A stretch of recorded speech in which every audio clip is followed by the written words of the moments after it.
আওয়ামী লীগ দল হিসেবে তারা যে মানবতা বিরোধী অপরাধের সাথে সম্পৃক্ত এই বিষয়ে আমাদের কাছে সুনির্দিষ্ট লিখিত অভিযোগ আছে। আমাদের তদন্ত সংস্থা তদন্ত করছে, প্রাথমিক সংশ্লিষ্টতা পাচ্ছে এবং ইতিমধ্যে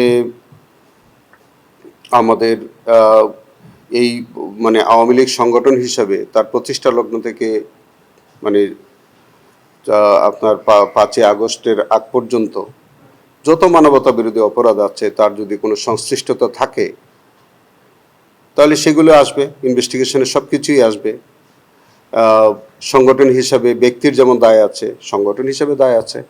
এগুলো একটা লম্বা ইনভেস্টিগেশনের প্রশ্ন থাকতে পারে, অনেক অফিসিয়াল ডকুমেন্ট পর্যবেক্ষণ করা, অনেক বই পুস্তক থেকে অনেক তথ্য প্রমাণ নেওয়া, এগুলো বিষয়ে একটা ইনভেস্টিগেশনে যৌক্তিক সময় লাগার সম্ভাবনা আছে। এখন ধরেন ওনার বিরুদ্ধে মৃত্যুদণ্ডাদেশ আছে, পাশাপাশি ওনার সম্পত্তি বাজেয়াপ্তির আদেশ আছে।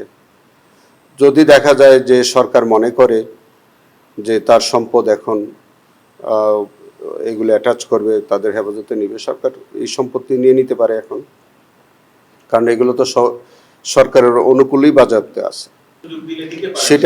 সেটা তো আপিল করলে, উনি তো আপিল করতেছেন না। তো উনি যদি আপিল না করেন তাহলে 104 এর আর্টিকেল 104 এর রিলিফটা উনি পাবেন কোথা থেকে? ওনার তো চাইতে হবে, উনি তো চাচ্ছেন না। তিনি কি আপিল করেছেন? তিনি আপিল করলে তো কমপ্লিট জাস্টিস পাওয়ার একটা ব্যাপার থাকে, উনি তো আপিলই করেন নাই। ভবিষ্যতে করবেন কিনা তাও আমরা জানি না। ইতিমধ্যেই এই সম্পত্তি বাজেয়াপ্তির যে কার্যক্রম এটা এখনই গ্রহণ করা যেতে পারে। কারণ হচ্ছে কি, আপনার ধরেন আন্তর্জাতিক অপরাধ ট্রাইব্যুনালের 21-3 বলেছে যে 30 দিনের মধ্যে তার আপিল করার সুযোগ আছে। 30 দিন পরে তার আপিল করার আর কোনো সুযোগ নাই। ধরেন এখন তিনি তো আপিল নাও করতে পারেন, তিনি আর কোনোদিন নাও আসতে পারেন, তাহলে এখন রায় তো কার্যকর হতে পারে।